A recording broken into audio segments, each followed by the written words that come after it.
하나님 부족한 자가 서 있습니다. 또 하나님의 뜻을 함께 나누고자 이 자리에 서 있습니다.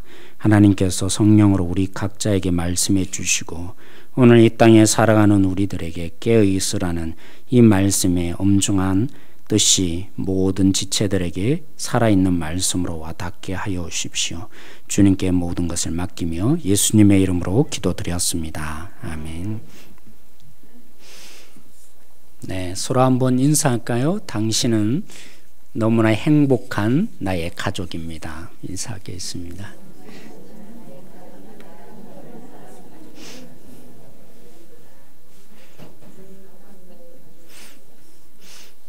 네, 1970년도에 이런 실험이 시작되었습니다. 마시멜로라고 여러분 아시죠? 예, 그게 원래 일본에서 온 과자입니까? 아닌가요? 전 그렇게 알았는데 아니군요. 더 정확하게 제가 알아볼 걸 그랬습니다. 이 마시멜로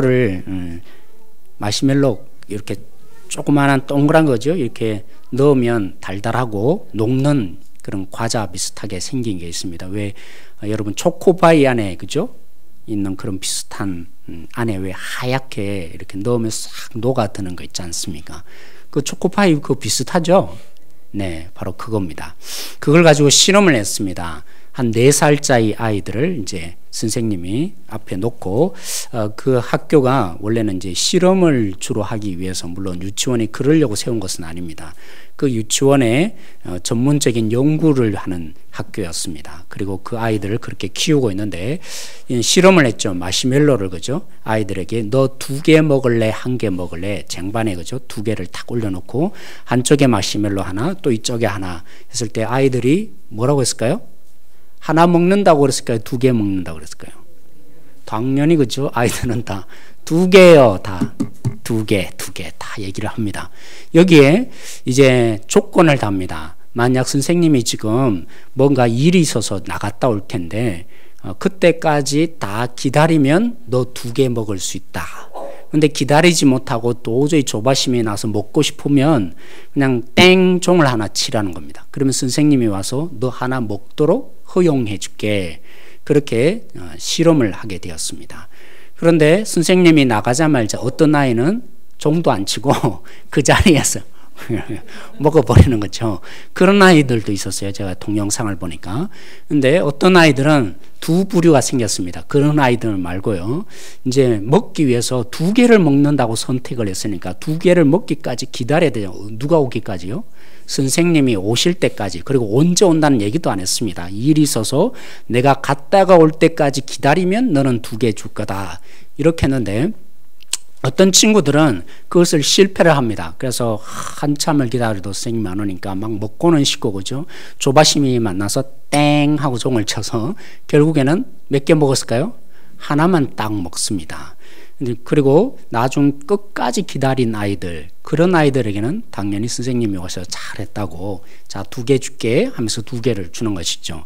이 실험을 통해서 인간이란 이런 부분들이 있구나 깨달은 바가 있었고, 그래서 학습에 또 이런 능력을 가진 사람, 끝까지 참는 사람, 그죠? 인내하는 사람, 그런 사람들을 나중에 추적을 해본 겁니다.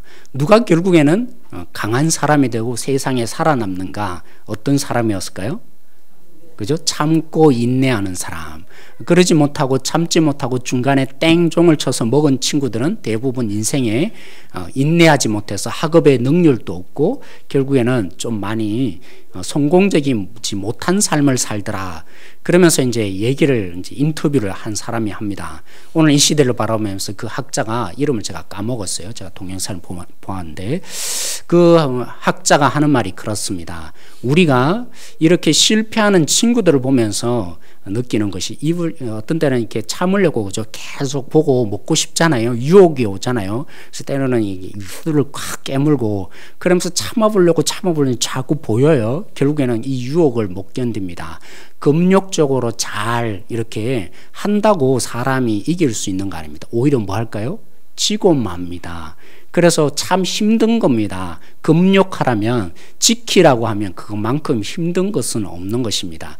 그런 능력이 우리 속에는 참 있지 않습니다. 그렇게 학자가 대답을 합니다. 근데 성공한 아이들은 왜 성공했을까요? 처음에는 1970년대 이 실험을 하면서 그 이유를 알지 못했어요. 왜 실패를 하고 어떤 아이들은 성공할까? 근데 성공하는 친구들을 이렇게 그 유형을 좀 조사를 해보니까요. 그 비디오에도 이렇게 나타나는데 어떤 친구들은 이렇게 볼을 이렇게 툭툭 두드리면서 딴 생각을 이렇게 자꾸 합니다. 여기에 관심을 안 두는 거죠. 그리고 어떤 데는 친구들이 막 흥얼거리면서 노래를 불러요. 여기에 집중을 안 하는 겁니다. 그리고 또 다른 한 친구들은, 성공하는 친구들은 계속 선생님이 오실 그쪽을 바라보면, 여기는 그죠?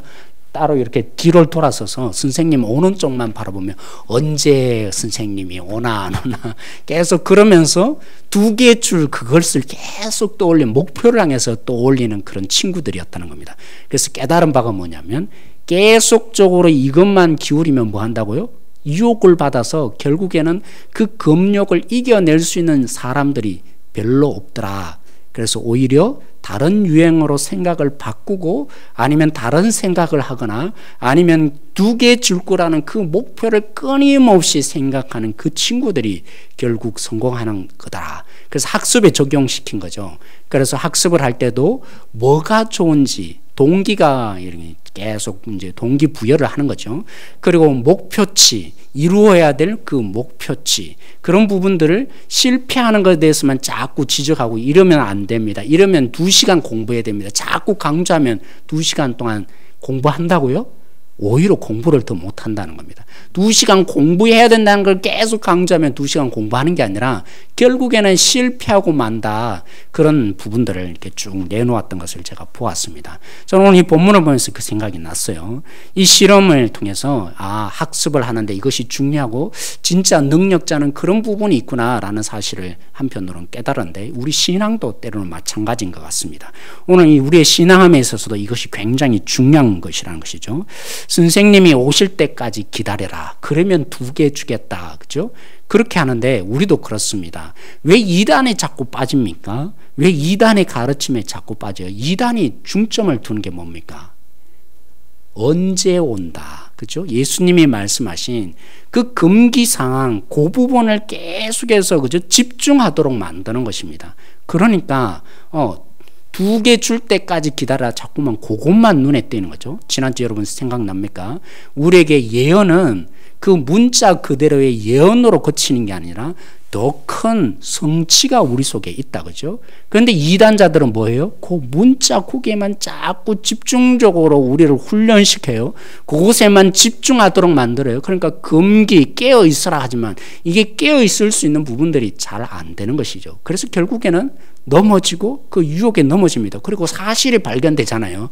예수님이 오시면 이런 일이 발생할 것이다. 그리고 발생할 일들에 대해서 직접 눈으로 자꾸 목격하니까 보여지는 이 현상에 결국 집중하게 되어 있습니다. 그리고 우리는 한편으로는 그래요. 예언보다도 그 예언 이후에 성취될 그죠? 더 큰 의미들을 우리가 판별할 능력들이 많이 있습니까? 저도 잘 몰라요. 뭐를 더 크게 주실지 요한계시록 기록된 거죠. 뭐 금과 음이 있다, 뭐 이렇게 금길이다 이렇게 말하지만 그게 어떤 의미인지 가봐야 알겠죠. 그게 무슨 의미인지를 우리는 도저히 그 깊은 세계를 사실은 쉽게 발견하기가 쉽지 않은 것입니다. 그래서 참 이런 능력을 가지고 지금 문자적인 보다도 더 큰 의미를 바라보자 하기가 그게 참 쉽지 않은 것이죠. 그래서 종종 정말 이렇게 집중을 하다 보면 오히려 그 집중에 우리로 하여금 문자에 매여서 오히려 이단에 빠지기 쉬운 이런 일들이 종종 발생한다 그러죠. 그래서 우리가 뭐가 필요하다고요?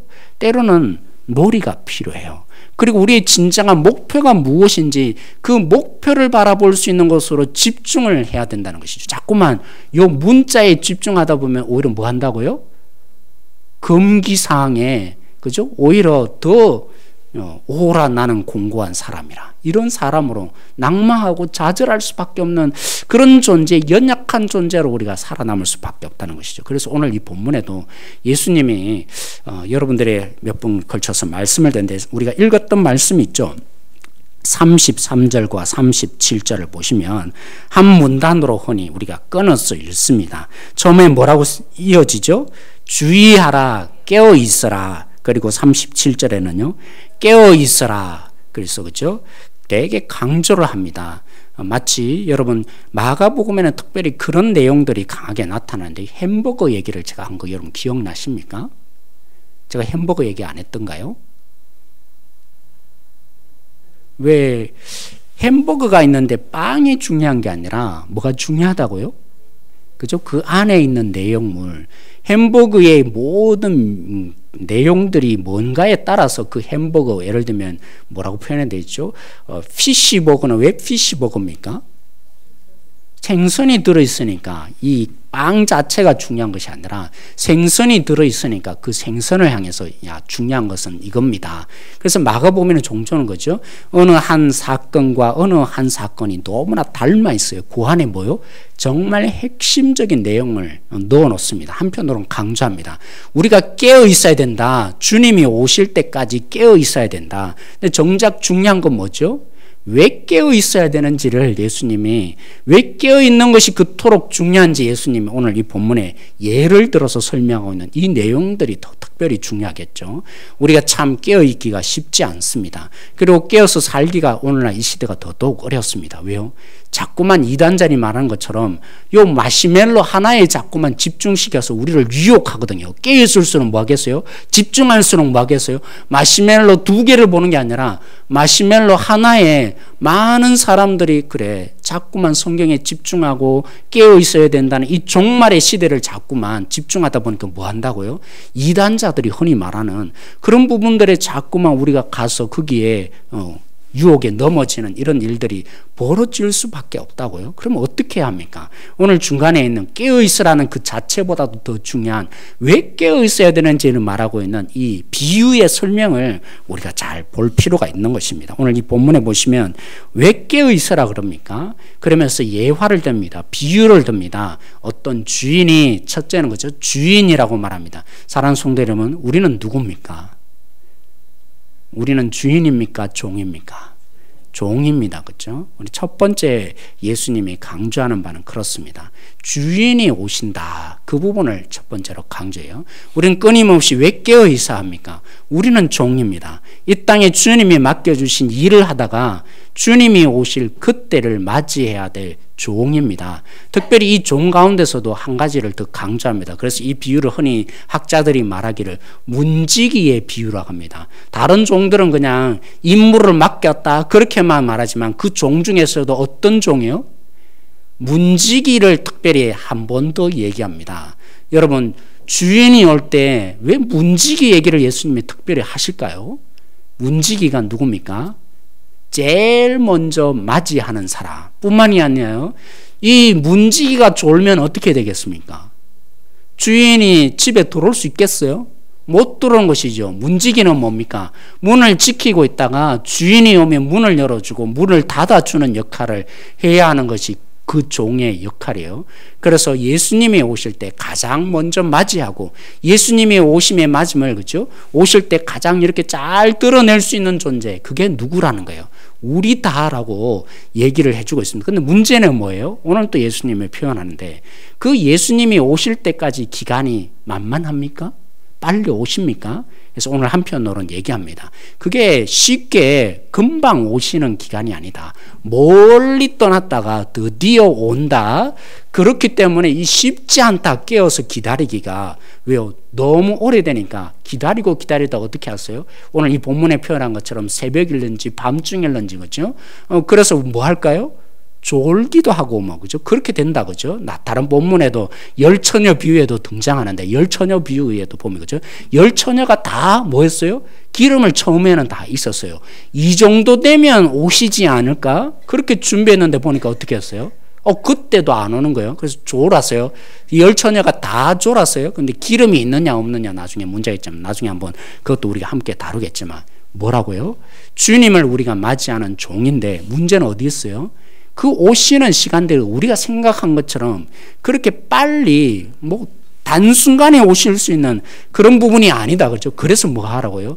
깨어 있어야 한다라고 그래서 앞부분과 뒷부분에 놓아서 너희들이 이렇게 깨어있지면 안 된다. 깨어있어야만 한다. 계속적으로 반복적으로 강조해서 우리의 이 삶이 주님의 오심이 내일일지 모레일지 아니면 1년이 될지 2년이 될지, 물론 그건 분명하죠.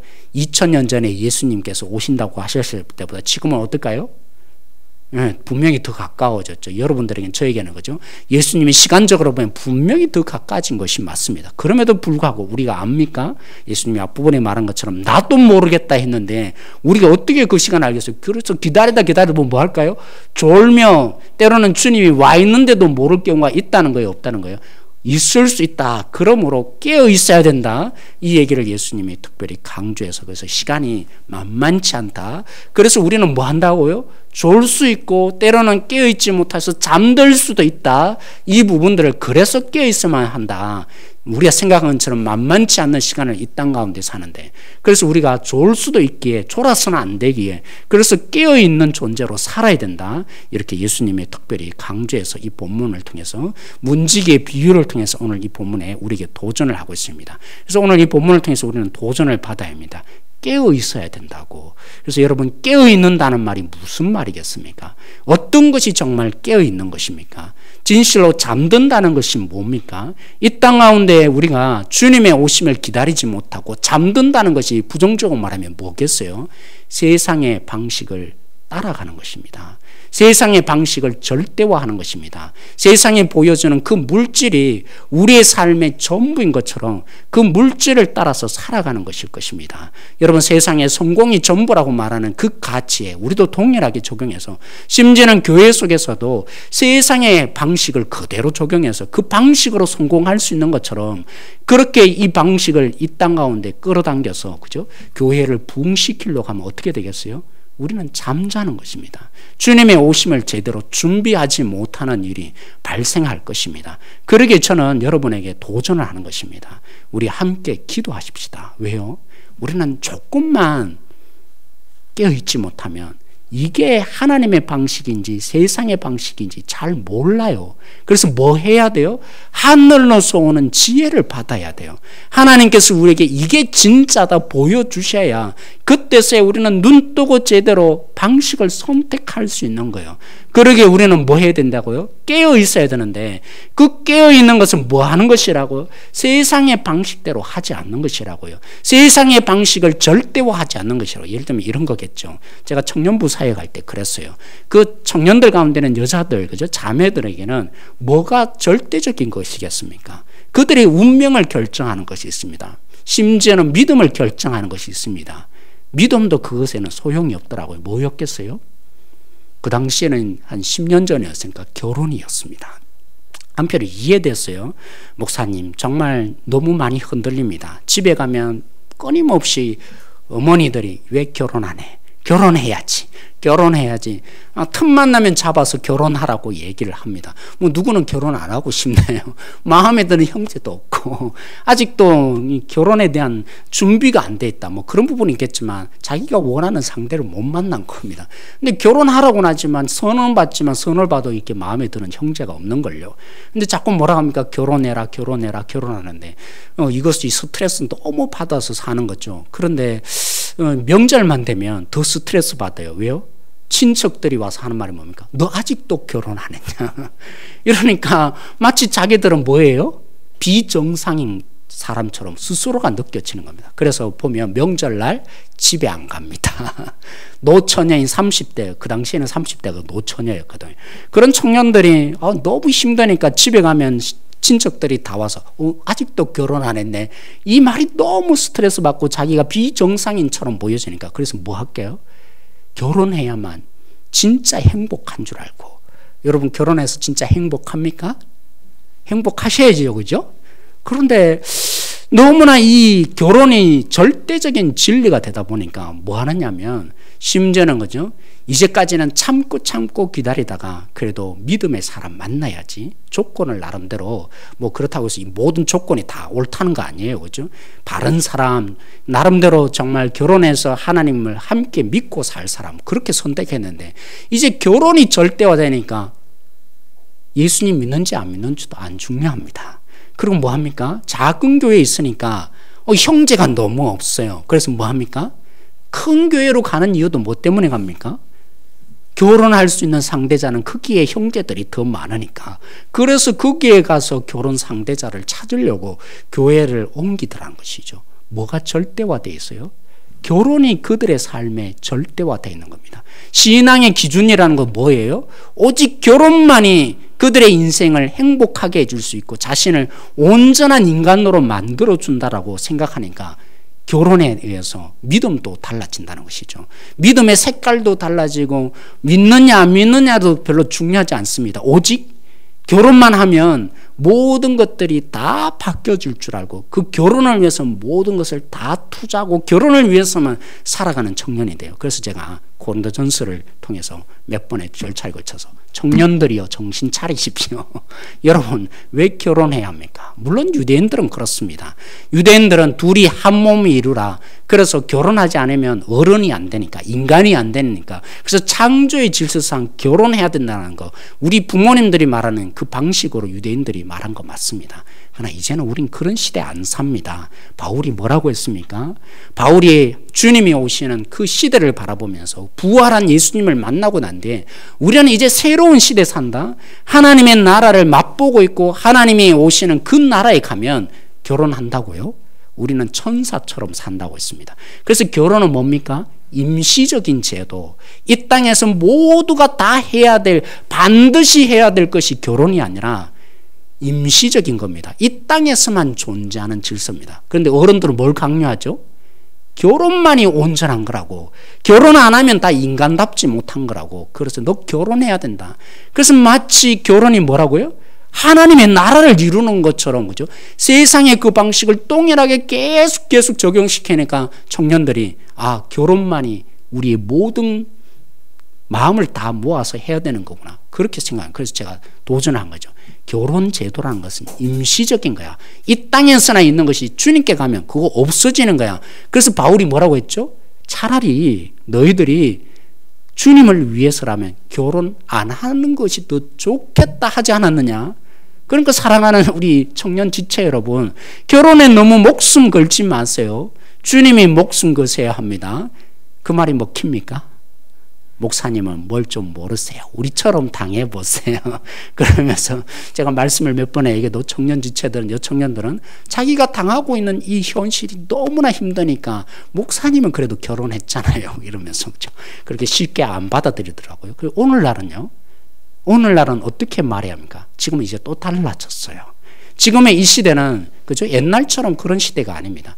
대부분 우리 청년들이 이제 결혼 안 하려고 하기에 여기에 제가 이제 다시 말할 수 있습니다.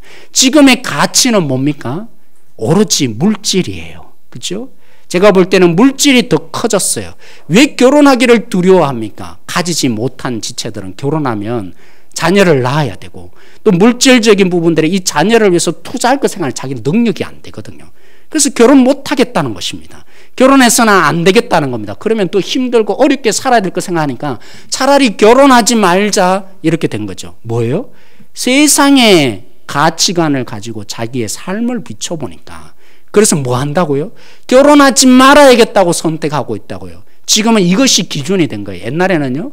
결혼이 오직 그들의 가치관이었는데 지금은 뭐가요? 물질이 전부가 되다 보니까 그 물질로 내 생명이 유지된다고 생각하니까 두려운 거예요. 그래서 결혼한 이후에 생계를 꾸려갈 것이 너무나 두려우니까 많은 청년들이 결혼을 포기하는 시대, 삼포 시대라고 여러분 들어보셨는지 모르겠지만 세 가지를 포기한다 그랬잖아요. 그 중에 하나가 바로 결혼을 포기하는 거예요. 왜요? 너무나 많은 돈이 들어가고 자녀를 기를 자기의 능력이 안 된다고 생각하니까 차라리 결혼하지 말자 이렇게 하는 것이죠. 그러나 우리는 그런 사고 속에 살지 않아야 된다 그랬어요. 깨어 있어야 된다 그랬어요. 그래서 저는 오히려 결혼해야 한다고.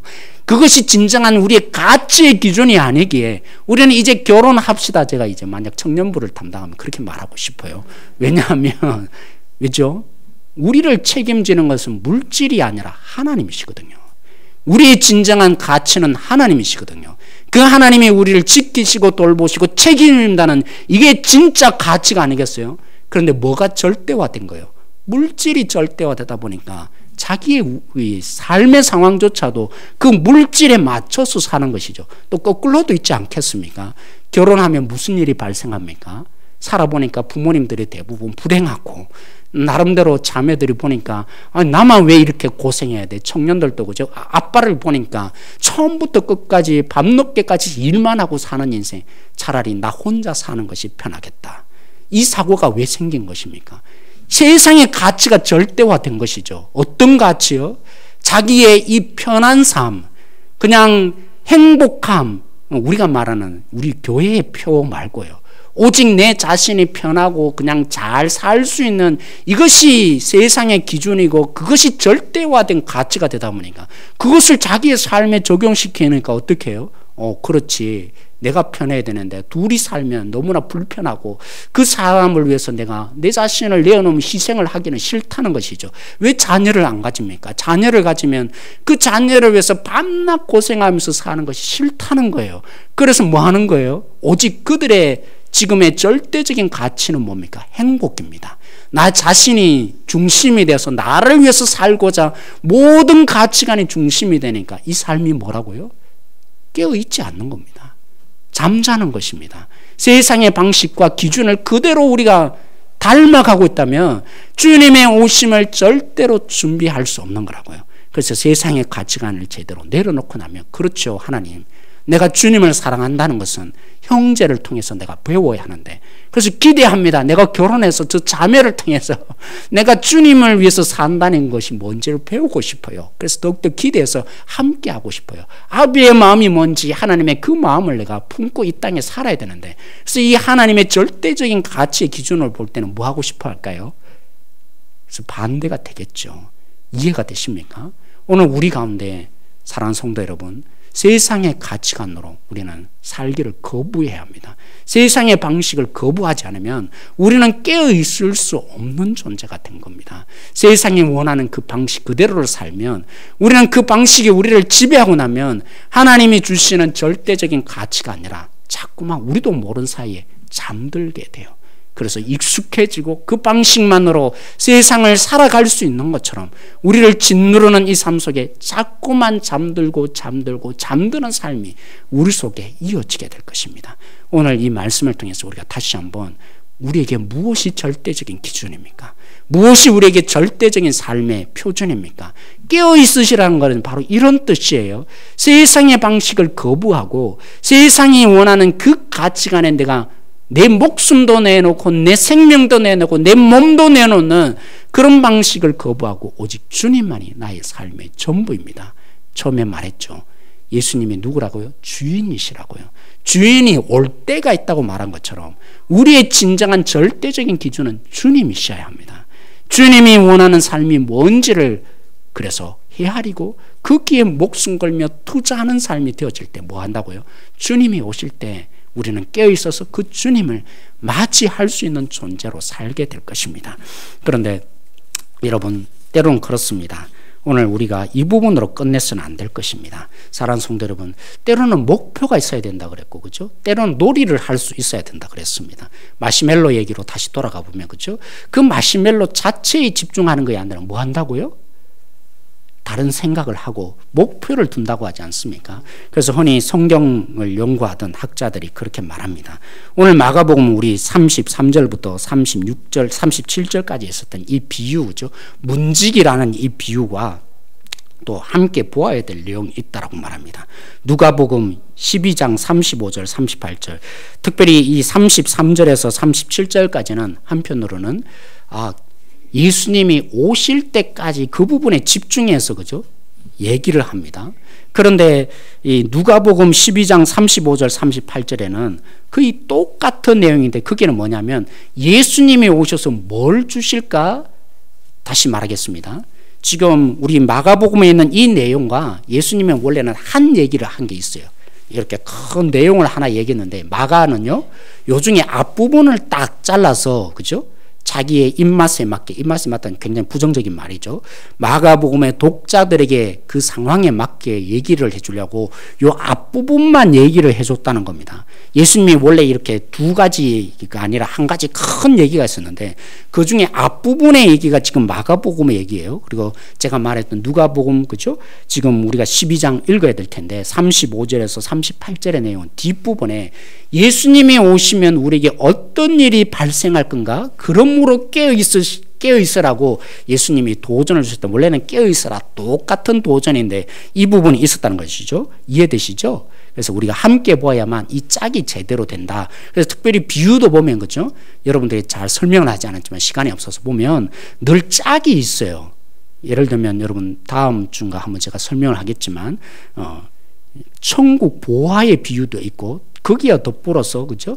또 밭에 감추인 보화 얘기도 있고 뭐가 있죠? 진주를 구하는 장사 얘기. 그 두 가지가 이렇게 한 쌍으로 되어 있는 경우가 굉장히 많이 있다는 것이죠. 자, 그런 부분에 좀 이해를 가지고 누가복음 12장을 한번 보면서 우리가 조금 더 도전을 받았으면 좋겠습니다. 누가복음 12장이 있어요. 누가복음 12장 35절에서 38절 말씀을 한번 읽어보겠습니다. 깨어있으라는 동일한 도전인데 뒷부분은 이 누가복음 12장은 무슨 얘기라고요?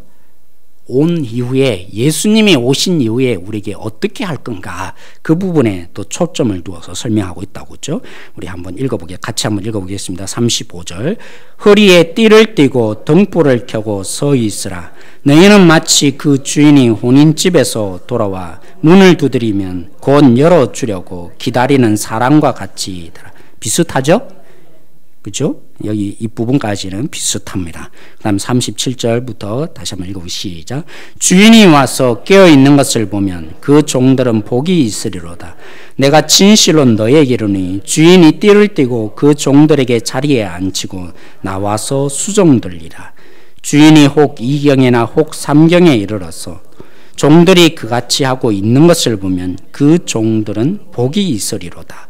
왜 깨어있는 사람이 복이 있습니까? 38절은 특별히, 그죠? 2경에 올는지 3경에 올지는 모르지만 깨어있는 그 사람은 복이 있다라고 말합니다. 왜 특별히 복이 있습니까? 주인이 뭐 하죠? 와서 뭐 합니까? 일단 잔치를 베풀어요. 그죠? 풍성한 잔치를 이렇게 여는데 그 주인이 이제는 바뀌어요. 뭐 하죠? 이상합니다. 그죠? 주인이 띠를 띠고 그 종들을 자리에 앉히고 나와서 뭐 한다고요? 누가 수종 들어야 하는데요? 종이 원래는 주인을 섬겨야 되는데 이렇게 잘 깨어 있었다고 이제는 천국의 잔치를 예수님이 베풀어 주는데 여기 있다 복 받아라 이런 정도의 수준이 아니라는 겁니다. 어떻게 한다고요?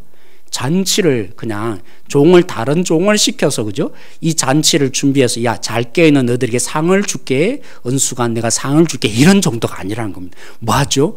주인 자체가 이제 종이 되어서 그들에게, 그죠? 허리에 띠를 띠고, 그래서 종이 되어서 뭐 한다고요? 깨어있었던 우리를 섬겨주신다고요. 하나님 나라의 복이 이렇게 임합니다. 그러게 우리는 깨어있는 우리들에게 얼마나 큰 복이 임할지를 다시 한번 보아야 하는 것입니다. 사랑하는 성도 여러분, 하나님이 우리를 어떻게 하신다고요? 이제는 종이 되어서 우리에게 그 하나님 나라의 잔치를 배설하는데 이제 직접 자신이 스스로 낮아져서 우리를 주인처럼 여기고 우리를 위해서 이때까지 잘했습니다. 장로님 얼마나 수고하셨습니까? 그러면서 칭찬해 주는 정도가 아니라 종이 되어서 우리를 섬겨주시는 놀라운 복을 우리에게 주신다라고 말합니다. 사랑하는 성도, 예수님이 어떻게 하셨나요? 물론 원칙적인 이유는 그것이 있습니다. 너희들도 이렇게 하나님의 나라는 섬기는 나라다. 사랑이, 그죠? 사랑으로 다스려지는 나라다. 그 다스려지는 나라가 어떻게 다스려집니까? 자신을 온전히 버려서 섬기는 나라다라는 것을 예수님이 직접적으로 보여주려고 뭐 하셨죠? 돌아가시기 전날, 그죠? 제자들에게 그 발을 씻겨주는 놀라운 일을 예수님이 버리셨어요. 하나님이 우리 가운데 천국을 준다는 의미가 무엇입니까? 온전한 그 나라를 주님이 오셔서 이렇게 잘 깨어있는 우리들에게 그 하나님의 나라를 주시는 성격 중에 어떤 부분이 있다는 겁니까? 종이 되셔서 우리를 받들어 섬기는 그러한 일들이 벌어진다고 그죠? 때로는 물론 다르게 표현합니다. 우리가 이 모든 나라를 주님과 함께 드디어 이제 완벽하게 통치한다. 예수님은 때로는 그렇게 말씀하시지만 때로는 하나님의 나라를 주시기 위해서 하나님이 어떻게 합니까? 그 하나님의 완벽한 나라를 우리 가운데 부어주시기 위해서 그냥 옛다 하고 던져주시는 하나님이 아닙니다. 보상을 주듯이 그냥 잘했다 칭찬해주는 그런 정도가 아니라는 것이죠.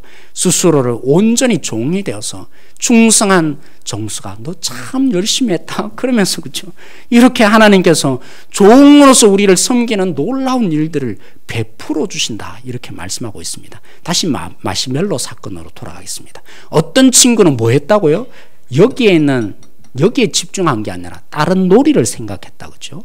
사랑하는 성도 여러분, 하나님 나라의 비밀을 가지고 우리가 다시 한번 적용해 보십시다. 우리는 놀이를 해야 돼요. 어떤 놀이요? 주님이 오시면 우리 가운데 주인인 그 권세를 버리고 우리 가운데 종이 되어서 하나님의 그 완벽한 나라를 맛보게 하는 그 놀라운 자로 우리 가운데 낮아지셔서 섬기는 그 하나님의 완벽한 천국 잔치를 주실 그 나라의 목표를 바라보고 마시멜로 2개 주겠구나. 어떤 일이 발생할까? 그게 중요한 게 아니라 마시멜로 2개 주시겠구나. 그 주님을 향해서 깨어있는 자로 살아야 될 뿐만이 아니라 어떻게 해야 된다고요? 놀이를 해야 돼요. 어떤 놀이요? 하나님이 우리 가운데 그 완벽한 구원에 그 일을 감당하여 주시려고 뭐 하신다고요? 섬기셨던 것처럼 오늘 우리가 그것을 앞당겨서 놀이해보자는 것입니다. 어떻게 해요? 우리가 주님처럼 종이 되어서 우리 한 사람 한 사람 섬기면 하나님 나라의 그 맛이 우리를 통해서 맛보아지겠죠.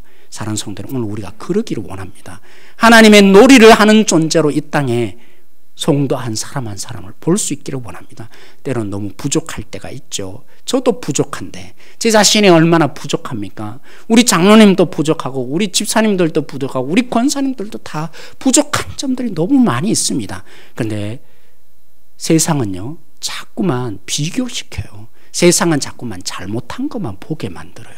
그래서 왜 이렇게 실수했냐? 지시하고 지적해서 고치려고요. 근데 이제까지 그렇게 해서 고친 적이 있던가요? 우리 자녀들이 그렇게 해서 제대로 그 길을 제대로 간 적이 있던가요? 물론 때로는 것이 너무 호되게 맞아서 도저히 견딜 수 없어서 고친 적도 많이 있지만 하나님의 나라는 그런 나라가 아닌 거죠. 하나님이 우리에게 완벽한 구원을 어떻게 주신다고요? 오셔서 섬기심으로 우리 가운데 구원을 주신다고요. 그런 하나님의 나라 지금 여기에서 놀이해 보자고요. 오늘 여기 속에서 우리가 한 사람 한 사람을 끝까지 붙들어주고 생명의 그 능력을 힘입을 때까지 무엇에 집중해야 합니까? 이것이 옳으냐 저것이 옳으냐. 바리새인처럼 그러한 방식을 제발 좀 우리가 함께 버리고 한 영혼이라도 더 어떻게 하면 주님의 사람으로 세워줄 수 있을까? 내가 하나님의 모습이 나타나서 내가 하나님과 같은 그 사랑의 본질이 나타나서 그래서 조금이라도 섬겨줄 수 있다면 그래서 하나님의 나라를 맛보는 자 행복한 교회 되어지지 않겠습니까? 행복한 가정 되어지지 않겠습니까? 오늘도 그 주님의 놀이에 우리 함께 동참하는 성도들이 되어지고 때로는 부족함이 보일 때 때로는 잘못된 선택을 할 때 먼저 무릎 꿇으십시오. 저 영혼을 향해서 하나님 때로는 몰라서 그렇습니다. 때로는 이것을 알지 못해서 그렇습니다. 주님 제가 섬길게요. 주님의 이 본질을 볼 때까지 이 겉으로 드러난 현상에 집중하지 않고 주님이 섬겨주셨는데 나도 섬기는 이 놀이를 통해서 하나님의 나라 내가 맛보기를 원하고 저들에게도 하나님의 나라 맛보게 하는 진정한 성도 되고 싶습니다. 그러한 자 우리 모두 되어지길 소망합니다. 오늘 말씀을 가지고 우리 함께 한번 기도하기를 원합니다. 깨어있으라 그랬습니다. 어떻게 깨어있는 것입니까? 세상의 방식을 버리는 것입니다. 세상의 절대적인 기준들을 버리는 것입니다. 세상의 방식으로 우리의 하나님의 나라를 동일한 방식으로 다스리지 않는 것입니다. 교회를 그 방식으로 침투시키지 않는 것입니다. 하나님의 방식을 알고 그 하나님의 방식에 무릎 꿇는 것입니다. 오늘 그러므로 우리 함께 기도하십시다. 세상의 방식과 기준을 버릴 수 있는 우리 주님을 최고의 가치로 여길 수 있는 교회 되게 해달라고 함께 기도하시고 깨어있지 않으면 우리도 모른 사이 세상 방식에 물들기에 하나님 날마다 주님께 더 가까이 갈 수 있는 성도들 되게 해달라고 그러한 기도의 불길들이 더욱더 일어나게 해달라고 기도하십시다. 그리고 우리가 하나님이 우리를 결국에는 오셔서 섬겨주실 거라 했는데 우리도 섬기는 사람으로 이 땅에 주님의 그 방식대로 놀이하는 자, 그래서 하나님이 오실 것을 깨어있는 자, 이미 맛보고 있기에 그래서 주님의 나라 곧 가까워질 때까지 우리가 믿음을 잃지 않도록 그러한 진정한 놀이에 합당한 자 되게 해달라고 이 시간 이 부분을 놓고 우리 함께 먼저 한번 우리 자신을 말씀에 비추어서 우리 각자를 이 말씀에 비추어서 함께 기도하며 나가길 소망합니다. 같이 기도하겠습니다. 하나님, 오늘 이 말씀에 저희들이 비추어 봅니다. 하나님, 우리가 깨어있지 않으면 세상의 방식을 따를 수밖에 없습니다. 하나님, 세상의 기준과 방식들이 하나님 경쟁하고 날마다 자신을 위해서 살라고 합니다. 자신의 편의를 위해서 살라고 합니다. 내 자신의 행복만을 추구하고 사람들이 어떻게 되든지 상관하지 않게 만드는 세상 속에 삽니다. 그리고 그 물질이 있으면 행복한 것처럼, 그런 모든 것을 가질 수 있으면 우리가 행복해질 수 있는 것처럼 이러한 가치를 향해서 우리의 모든 것을 투자하며 그것을 위해서 살게 만드는 세상입니다. 이 속에 하나님 아버지, 우리가 깨어있지 않으면 잠들 수밖에 없습니다.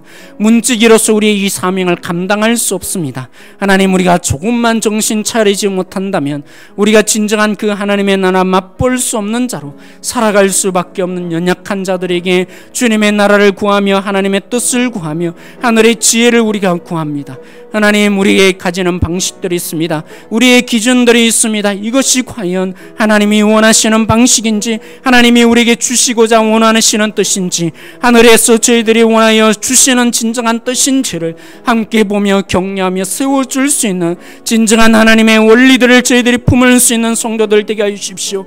격려를 받을 때 함께 기뻐하며 한 사람을 세워줄 때 우리 모두가 기뻐할 수 있는 성도들 되게 해주십시오. 하나님, 오른손이 하는 거 왼손이 모르게 하라고 한 것처럼 저희들이 그렇게 하지만 때로는 하나님 아버지 격려합니다. 칭찬합니다. 또 수고했던 이 부분들을 저희들이 내어놓으며 함께 기도합니다. 섬기는 자로 설 수 있는 우리 교회 되어지기를 원합니다. 한 분 한 분 가운데 이 세상의 원리가 아니라 하나님의 방식의 원리대로 저희들이 나아가서 주님의 그 뜻을 알고 섬길 수 있는 진정한 사람들, 우리 한 사람 한 사람들이 되어질 수 있도록 주님이 붙드시고 일하여 주시기를 소망합니다. 우리 교회를 위해서 함께 기도하겠습니다.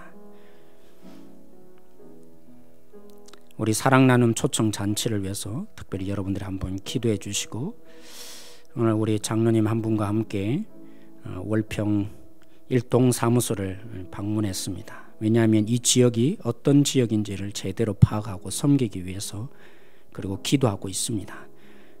분석한 바에 따르면 40대 50대 있는 가정들이 지금 가장 힘든 가정이 월평 일동 지역에 살고 있는 주민들이라고 합니다.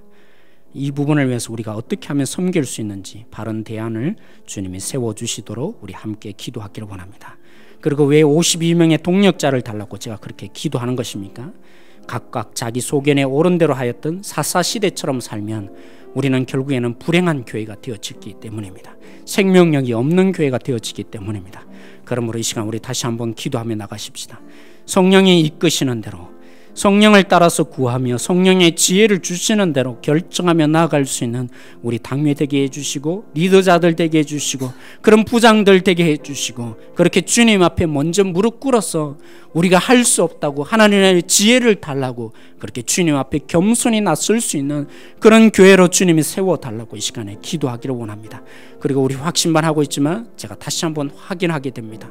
우리로서는 불가능합니다. 생명이 거듭나는 것, 또 주님 뜻에 무릎 꿇을 수 있는 것, 말씀대로 순종하는 것, 오직 성령님이 역사하셔야만 가능합니다.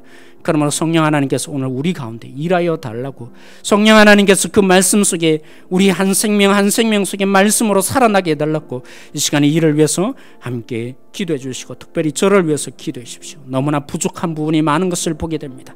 오직 하나님께 사로잡힌 자로 살 수 있는 그 능력이 임하여지는 자가 되게 해달라고 이를 위해서 여러분들이 함께 마지막으로 다시 한 번 더 같이 기도하겠습니다. 하나님, 오늘 저희들이 기도합니다. 우리 한 생명 한 생명을 놓고 기도합니다. 우리 교회가 하나님 주님을 믿고 섬길 수 있는 교회다워지기를 소망합니다. 우리 교회가 교회인이기를 원합니다. 주님이 원하시는 교회로 서기를 원합니다. 하나님, 사랑나는 초청잔치를 준비해 가야 합니다. 이 속에 하나님, 우리 교회가 감당해야 될 이 지역적인 사명들이 있습니다.